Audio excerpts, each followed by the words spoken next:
Mabigat na daloy ng trapiko, ingay ng mga sasakyan sa kalsada, panganib na aksidente, at problema sa kalusugan dahil sa usok at pabago-bagong panahon, ilan lamang ito sa kinakaharap ng mga driver dito sa ating bansa. Gayunpaman, patuloy pa rin ang pagmamaneho nila para marating ang magandang kinabukasan.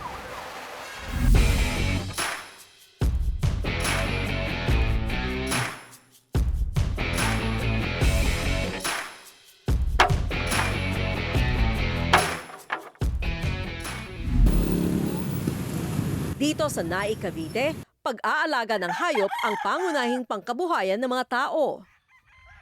Ngunit iba ang tinahak na daan ni Mang Ronaldo. Lumaki man siya sa pamilya ng mga magsasaka, mas pinili pa rin niya ang makipagsapalaran sa Maynila. Ayaw ko po talagang magsaka dahil sobrang mahirap. Nahirapan ako kasi hindi ko po talaga gusto. Humanap ako ng oportunidad ko sa Maynila. Nagkonduktor po ako ng 3 taon. Tapos po nagharoon po ng hiring and driver doon din po sa naturang kumpanya. 5-star bus company po ng driver. At ako naman po ay pinalad na nakapasa doon sa road test ng bilang isang driver.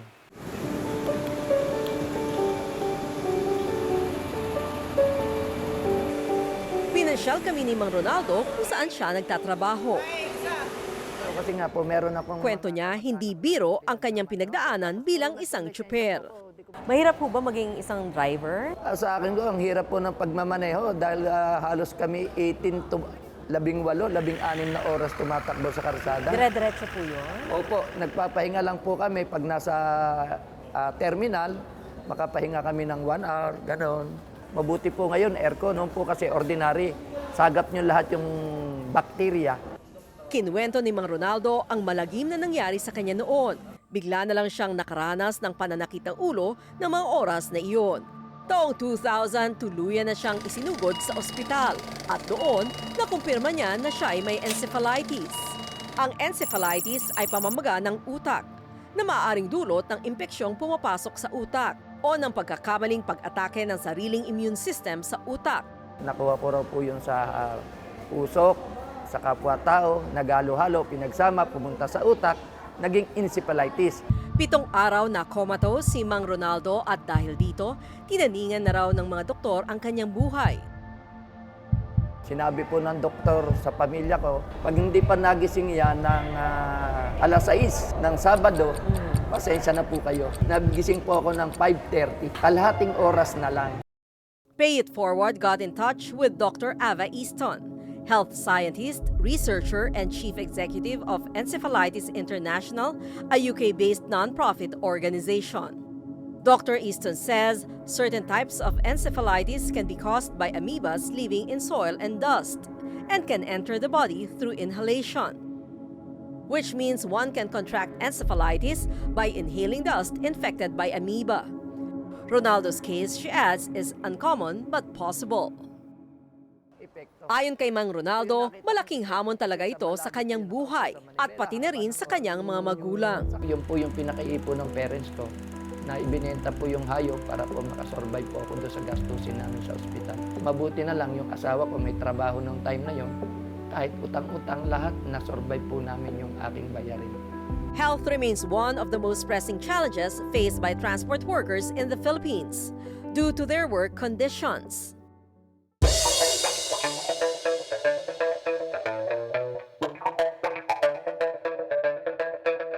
In 2018, Megawide built the Philippines' first ever land port, the Parañaque Integrated Terminal Exchange or PITX. This milestone was part of the government's program to streamline, modernize, and boost the efficiency of the country's transport system.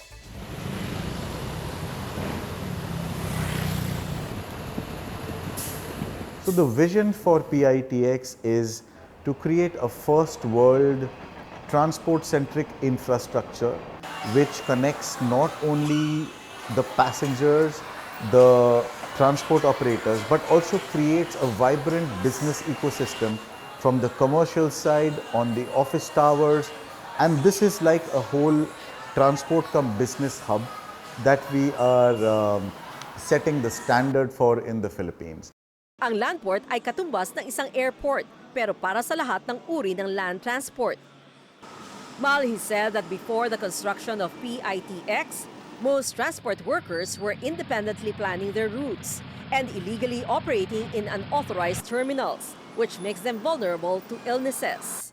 Before PITX was constructed, all of these passengers, they'd probably just be standing on the road, open and exposed to the elements, whether it's raining or whether it's extremely hot.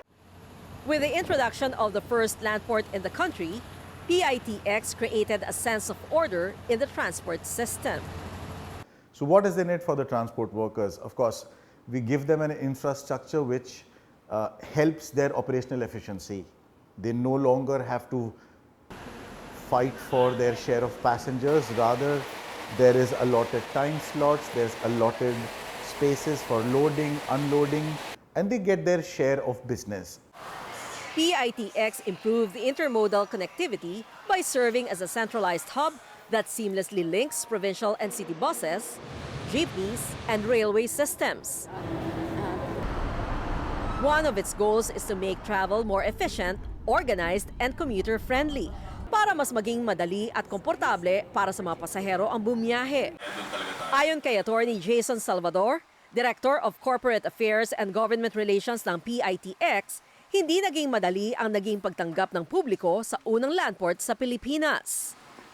It's the first land port, kaya naman hindi naging madaling tanggapin ng ating mga kababayan yung pagbabago na ito. No? Kasi in the beginning, tayo mga commuters, nasanay tayo na pag may pupuntahan tayo, may destination tayo, papara tayo kung saan na lang natin gusto, hihinto tayo kung saan natin na gustong bumaba. Pero unti-unti raw tinanggap ng publiko ang makabagong sistema na ito, lalo na nang tumama ang pandemya noong 2020. Ngunit ang nangyari, nagkaroon ng pandemic, di ba? So PITX during the pandemic served as one of the biggest vaccination places in Metro Manila. The transport workers were among the hardest hit during the pandemic. With the lockdown in place, many of them had no choice but to go out in the streets, not to protest but to ask for help. Dahil sa panawagan ng mga transport workers, inilunsad ng PITX ang Barkada ni Pete, isang programa para pangalagaan ang kaligtasan ng mga tsuper, konduktor at dispatcher at maging ng kanilang mga pasahero. And ang tanong, sino si Pete? Si Pete is PITX.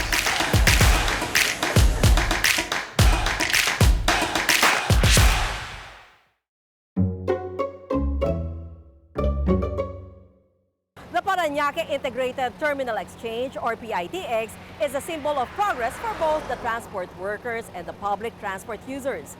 In the aftermath of the COVID-19 pandemic, PITX has launched the Barkada ni Pete as its flagship corporate social responsibility program to give structure and new hope to the frontliners of the country's transport system.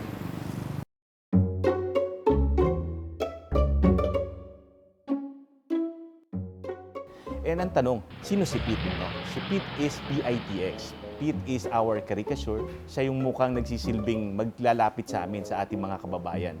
Kasi gusto natin maramdaman ng ating mga commuters, ng ating mga stakeholders, ng ating mga transport workers na tayo ay kaisa nila sa layunin maihatid ang bawat Pilipino ng ligtas at maayos sa kanilang mga destinasyon. Ang kaligtasan sa daan ay nakasalalay din sa kalusugan ng mga nasa likod ng manubela, ang mga tsuper. Ayon kay Attorney Salvador, delikado para sa mga pasahero at kapwa motorista kung hindi maganda ang pangangatawan at wala sa tamang kondisyon ang mga tsuper.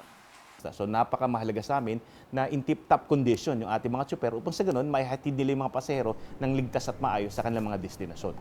So doon nagsimula yun. The Philippine roads are getting deadlier by the year. Based on the Philippine Statistics Authority's registered data, the highest number of deaths in the country due to land transport accidents was recorded in 2023. It rose to more than 13,000 fatalities, the highest recorded in over a decade, and translates to a 7.2% increase from 2022.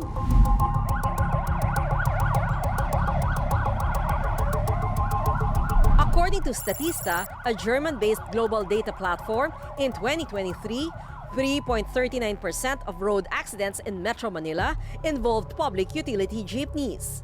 2.64% involved taxis, while 2.28% involved buses. Simula pa noong 2023, nagsasagawa na ang barkada ni Pete ng medical mission sa loob ng PITX 4 na beses kada taon. Katuwang ang ilang private at public organizations para mapangalagaan ang kalusugan ng transport workers at ng mga empleyado ng PITX. Tinaguriang alagang PITX, good for the heart. May mga medical professionals na kumukuha ng kanilang mga vital signs tulad ng blood pressure at body temperature. Bukod sa mga libreng general consultation at health checkups, mayroong vision screenings din para malaman kung kailangan ng magsalamin at sila'y mabigyan ng mga libreng eyeglasses. Nabibigyan din sila ng mga alkohol, libreng gamot at multivitamins. Si Mang Ronaldo na gumaling mula sa pagkakasakit ng encephalitis ay lagi nang pumupunta sa medical mission. Kahit ngayong supervisor na siya at di na nagmamaneho, tuloy pa rin niyang minomonitor ang kanyang kalusugan. Noong minsan ngang siya ay nagpatingin sa isinasagawang medical mission ng PITX, natuklasang mayroon siyang sakit sa puso. Bukod dito, lumalabo na rin ang kanyang mga mata. Mas malaking bentahe ho ito. At least, mas malaki ho ang natutulong ng mga medical mission. Naging aware po ako kasi tinanong sa akin kung ano yung concern ko. Sinabi ko po yung mata ko kasi nararamdaman ko doon parang may buhangin. Kung makita nila, tiningnan nila, meron sila doon, nakita nila, sinabi nila sa akin, nagdadara yung mata mo. Libreng nakapagpa-eye check-up si Mang Ronaldo dahil sa barkada ni Pete Medical Mission. Ayon kay Dr. Marian Ilagan Ginto, isang occupational health physician, ang pagkakaroon ng dry eyes ang karaniwang naging kondisyon ng mga driver. Since kailangan natin nakafocus, kailangan dilat yung mata kasi kailangan makita, alert ka left and right kung ano yung nangyayari sa mga kalsada. Mas less yung time nila na biblink. Though reflex siya, pero yung mga pollutants na-expose sa hangin yung mata, nagkakos ng dryness.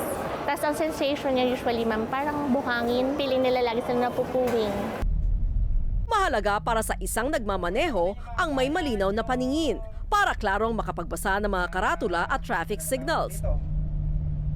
Matansya ang layo at bilis ng ibang sasakyan, makita ang tumatawid na pedestrian at maiwasan ang mga aksidente. Ayon sa Philippine Academy of Ophthalmologists o PAO, ang minimum vision requirements for driving include visual acuity o linaw ng paningin, peripheral visual field o malinaw na paningin sa paligid, glare and contrast sensitivity, diplopia or the absence of double vision, color vision o pagkilala sa tamang kulay, at depth perception o pagtansya sa layo. Paliwanag ni Dr. Marian, bukod sa dry eyes, ang pagkakaroon ng hypertension, urinary tract infection at pagiging hingalin ang mga karaniwang kondisyon ng mga public transport driver. Ang problem lang kasama talaga sa work nila yung napipigil nila yung pag-ihi. Pero ideally, once na nakaramdam ng urgency o yung sensation na naiihi, kung kaya mag-stop by or kaya magdala ng urinal, kailangan nilang i-urinate, iihi po talaga nila. Anything serious? Kidney stones that may lead to chronic kidney disease. Sometimes yung iba kinakailangan magpa-operate, iba nagda-dialysis. Isa rin si Alvin sa mga suki ng medical mission ng PITX. Dahil walang medical insurance, ito lang ang kanyang inaasahan para makapagpa-check up. Dito niya nadiskubre na matataas ang resulta ng kanyang mga laboratory tests. Laboratory ko, alas matataas ko talaga. Taas yung creatinine ko. Mataas ang sugar mo? Lahat. Pero pick ko nga yung Bawas sa gastusin ni Alvin tuwing siya ay nagpapa-check up at nakatatanggap ng libreng mga gamot at vitamins mula sa PITX. Kaya laking pasalamat niya sa programang Barkada ni Pete. Ayon kay Alvin, sa kanyang 18 taong karanasan sa kalsada bilang konduktor at inspektor, bukod sa maliit na kita nilang mga transport workers, kinakaharap din nila araw-araw ang stress sa pagmamaneho, lalo na kapag naiipit sa trapiko o nakakaranas ng tensyon sa kalsada. Nung ako'y doktor, ang dami dyan na may encounter mo walang pamasahe, yung mga Na-encounter ko nga dyan yung Duragang, Laglag Baria. Lahat na-encounter ko yan, yung mga ganyan. Mga mandurukot. Sus. Ayon naman kay Mang Ronaldo, sa ilang pagkakataon pag natyempohan pa, nauuwi sa matinding alitan ang ilang pagtatalo sa pagitan ng mga kapwa driver. Alam nyo naman sa karsada, maraming mabalasik na ugaalikan niya. Malimit kong maka-encounter na pagkaraniwan sa tingin ko, lalo't mga private, mababa yung tingin nila sa driver. Pag kaunti na mapaswerving ka, binababaan ka, pinagagalitan ka, at saka yung stress ako doon sa sitwasyon ng pamamasada. Dati, kung ngayon na namamasada ako, doon sa huli. Tulad ng bus driver na ito na ipinost pa sa social media ang kanyang diskusyon sa isa pang driver. Like, ganito na lang. Nasusunod, pakibilis-bilisan. Paliwanag ni Dr. Marian, kailangan din daw ng anger management para maiwasan ang init ng ulo ng mga driver. More on yung spot on kasi heightened emotions, lahat yan, biglang nagsaspike. So that's the time yung medyo kinakatakot natin yung mga spikes po na yun. Kasi yun yung minsan nakaka-trigger ng stroke, nakaka-trigger ng heart attack. Bukod sa mga drivers at empleyado ng PITX, bukas din sa mga pasahero ang barkada ni Pete Medical Mission. Isa si Londy sa mga pasahero na kapagpa-check up. Siya ay 51 years old at isang diabetic. Dahil walang siguradong hanap buhay, malaking tulong anya ang libreng check-up at gamot na kanyang natanggap mula sa medical mission ng PITX. Maganda po itong ginagawa nila, nakakatulong sa mga ordinaryong tao. Sana marami pang matulungan na iba ang PITX. Minsan ding napadaan ang pasaherong si Aling Felicidad sa isinasagawang medical mission kaya't nagpa-check up na din siya. Dahil 69 years old na si Aling Felicidad, may mga nararamdaman na rin siyang mga sakit sa katawan. Yung ginagawang ito, malaking tulong to sa mga taong nangangailangan, na nare-reach nyo yung mga, halimbawa, katulad namin, kailangan namin. Pag binigyan kami ng libreng gamot, ano na yon yung bang kaaluwangan na sa amin. They say friends are the family you choose for yourself. And at PITX, transport workers and passengers aren't just part of the system. They are treated like family. Sinimulan natin yan sa paggawa ng mga seminars, bigyan sila ng ibang talents. For example, we implemented a seminar kung saan tuturuan sila ng painting, basic painting.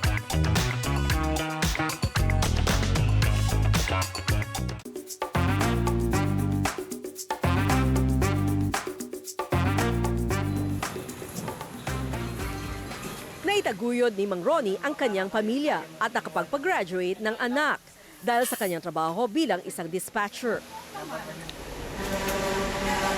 Kwento niya, matapos niyang mag-high school, kinailangan na niyang magtrabaho, kaya nagsimula siya bilang isang konduktor. Dahil walang formal training sa pagmamaneho, pinag-aralan niya ito habang nagkokonduktor. Pinagmamasdan ko lang yung driver. Gusto mo matuto. Pagmamasdan mo yung kilos ng driver, kung paano yung cambio, paa, kamay. 3 taong nagmaneho ng bus si Mang Ronnie. Mula Loton, biyaheng na Cavite City ang isa sa kanyang mga naging ruta. Anya, nabigyan siya ng pagkakataong makapagmaneho ng mga kasama niyang driver. Nangundok ko muna ako. Pagkatapos noon, pagka medyo matagal pa ang biyahe, bihin mo, pila mo dito, ako nagmamaneho na ng mga baby bus. Maliit pa noon, mga baby bus pa eh. Pinili ng 62 taong gulang na si Mang Ronnie na mag-dispatcher na lamang pagkatapos maging bus driver. 2 dekada na siyang dispatcher na gumagabay sa mga nakababatang dispatcher at konduktor dito sa PITX. Para sa mga konduktor na nais maging driver, naglunsad ang barkada ni Pete ng Annual Certification and Skills Development Program. Layunin ng kursong ito na turuan ang mga konduktor tungkol sa kaligtasan sa kalsada, batas trapiko at wastong pakikitungo sa mga pasahero. Isa lamang ito sa mga programang isinasagawa ng barkada ni Pete. In line with the United Nations Sustainable Development Goals, PITX has partnered with the government and other institutions to provide assistance to our transport workers. From a sustainability perspective, and PITX is very aligned to the UN SDG goals of shared prosperity, etc. So we have multiple programs wherein it's really like a family. Aside from medical missions, PITX currently has other sustainability initiatives made possible through their partnership with other organizations. Transport workers can also attend Metro Pacific Tollways Corporation or MPTC drivers, a refresher driving course including blow baguettes, expressway safety, and values-based modules. Livelihood trainings such as painting workshops for alternative income opportunities and back-to-school programs for their children who go to school. Sinimulan natin yan sa paggawa ng mga seminars, sa bigyan sila ng ibang talents. For example, we implemented a seminar kung saan tuturuan sila ng painting, basic painting, no? Dito, pwede nang gawing sideline ito, no? On their off time, or kung sakasakaling dumating yung panahon na hindi nila gustong maging tsuper or konduktor, pwede sila maging pintor sa iba't ibang proyekto. PITX is open to passengers 24/7. This is where they keep a bird's eye view on what It is happening equipped with a in the modern terminal. CCTV system. Around 70 PITX staff members are working round the clock to make sure that roads and commuters are safe. Operations are going smoothly, and quick emergency response can readily be provided in case of accidents or any criminal activities. At PITX, our role is to continuously evolve and elevate the level of service, the level of infrastructure that we have created and we are providing. But apart from transport infrastructure, what is equally or even more important is the quality of life they are able to provide to transport workers. Laking ginhawa para kay Alvin ang ma-assign dito sa PITX. Bukod sa mas malinis at organisado, mas may oras na siya ngayon para makapiling ang kanyang pamilya. Laki rin ang pinagbago ng buhay ko rito. Kumpara doon sa naging konduktor pa ako. Maiksi na yung oras ko, may time na ako sa pamilya ko. Gayon din si Mang Ronnie na mas madalas makapiling ang kanyang may bahay na si Helen at kanyang mga anak dahil may oras na ang kanyang pasok. Dahil din sa mga programa ng barkada ni Pete, hindi lang mas umayos ang kanyang trabaho, mas naaalagaan na rin niya ang kanyang sarili at namomonitor ang kanyang sakit na diabetes. Kaya't laking pasasalamat niya at ng kanyang pamilya sa mga programa ng PITX. Yung mga bibigay ng mga gamot, nabigyan kami ng grocery, konting grocery. Konting grocery, meron pang gift check. Yung mga libre, mga gamot, yung mga nabigyan kami ng gamot. Hopefully, with the help of PITX and its CSR program Barkada ni Pete, our transport heroes will be able to better serve the riding public and bring them safely to their destination. Tulad ni Shana, bagong graduate, 2 beses sa isang taon umuwi ng Camarines Sur. Malaking ginahawa sa kanya ang PITX dahil komportable siya habang naghihintay ng biyahe mula Maynila hanggang Bicol. Maganda po kasi feeling namin safe kami and secured, tapos malinis, yung ambience maganda, hindi po ganun mainit, so maganda po yung place. Isang kapwa pasahero si Rodrigo Sagadal, 23 years old, isang farm caterer sa Cavite. Baka sa kanyang mukha ang lungkot habang nakaupo at naghihintay dito sa Gate 2 ng PITX departure area. Pauwi siya sa kanilang probinsya para makita ang kanyang yumaong ina sa huling pagkakataon. 24 oras ang kanyang biyahe, kaya dito muna siya nagpahinga. Dahil nag-iisa, ang kapwa niya pasahero ang kasama niya sa mga oras na ito. Galing po ng Mendez, Cavite po. Uwi po ng summer kasi yung nanay ko pa yung nakaburo na white stroke. Kaya kailangan ko pong umuwi. Transport workers play a huge role in the everyday lives of millions of passengers like Shana and Rodrigo. Our transport heroes too deserve respect, recognition, and assistance. That's why Barkada ni Pete, along with its partner organizations, are willing and eager to lend them a helping hand. Well, unang-una, no, because of Barkada ni Pete, kahit papano naging aware sila doon sa kanilang mga pangangailangan, lalong-lalo tungkol sa kalusugan. Kasi kung maintindihan mo ang kalagayan ng isang super, di ba? They live by the day, no? Wala silang panahon para huminto at magpa-check up. Beyond the physical strain, transport workers also endure immense mental stress. Always na baon ko lagi sa araw-araw, pray. Mag-pray ka sa umaga, tutulungan ka ni God. Pag tinulungan ka ni God, naandun lagi yung bihig ng utak mo at sarili mo. Barkada ni Pete support goes beyond medical assistance and trainings. It has also improved their work conditions. Ay, laking pinagbago. Sa totoo lang. Ano na siya? Organized na. Ibig sabihin, organized na yung ng PITX. Hindi ka na mahihirapan.